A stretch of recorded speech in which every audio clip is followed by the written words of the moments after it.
Jeff the Killer. Local newspaper. Anonymous unknown killer still at large.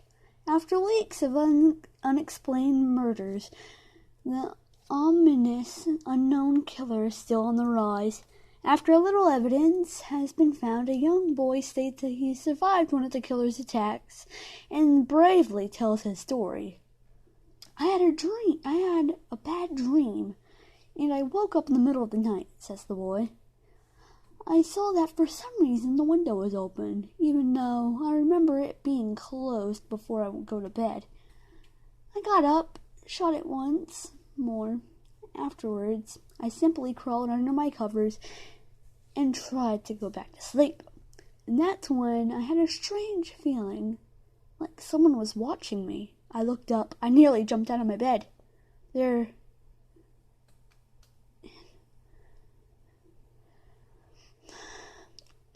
in the little ray of light illuminating from between my curtains were two pairs of eyes. These weren't regular eyes.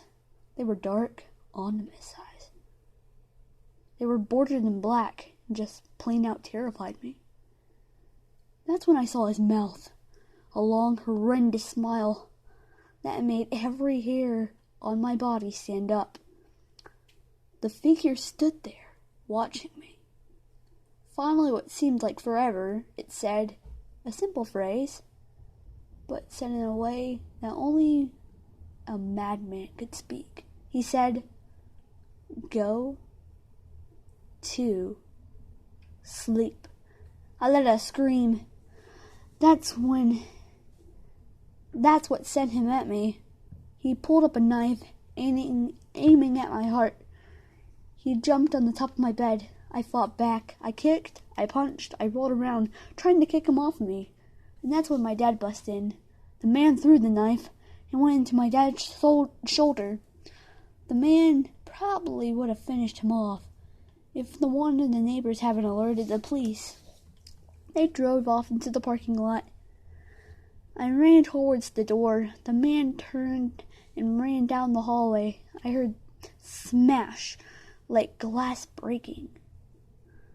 As I came out of my room, I saw the window pointing towards the back of my house was broken. I looked out to see him vanish into the distance. I can tell you one thing. I will never forget that face. Those cold, evil eyes with that psychotic smile. They will never leave my head. Police are still on the look for this man. If you see anyone in the description of the story, please contact your local police department. 2 years later, Jeff and his family have just moved into a new neighborhood. His dad had gotten a promotion at work, and they thought it would be best to live in those fancy neighborhoods. Jeff and his brother Lou couldn't complain though. A new, better house, what was not to love? As they were getting unpacked, one of their neighbors came by. "Hello, I'm Barbara.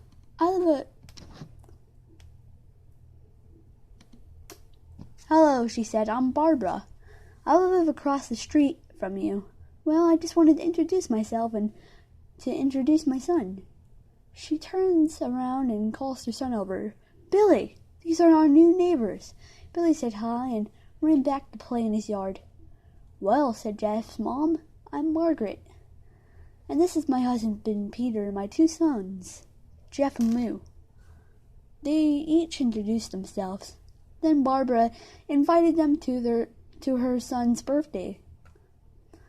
Jeff and his brother were about to object, but their mother said that they would love to. Then Jeff and his family are done unpacking. Jeff went up to his mom. "Mom, why did you invite us to some kid's party? If you haven't noticed, I'm not some dumb kid."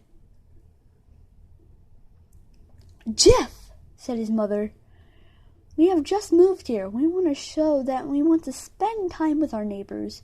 Now, we're going to the party, and that's final." Jeff started to talk, but stopped himself, knowing that he couldn't do anything. Whenever Mom said something, it was final.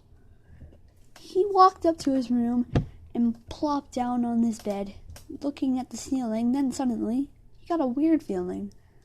Not so much of pain, but a weird feeling. He dismissed it as just some random feeling. He heard his mother call him down to get his stuff. We walked down to get it.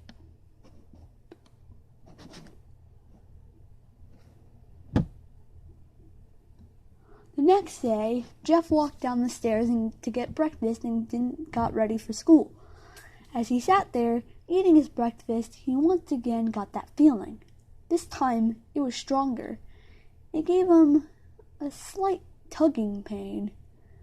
But once again, he dismissed it, as he and Lou finished breakfast. They walked down to the bus stop. They sat there waiting for the bus, and then all of a sudden, some kid jumped over them, only inches above their laps. They both jumped back in surprise. "Hey, what the hell?" The kid landed and turned back to them, and he kicked his skateboard up and caught it with his hands. The kid seemed to be about 12, 1 year younger than Jeff. He wears some strange shirt and ripped blue jeans. Well, looks like we got some new meat.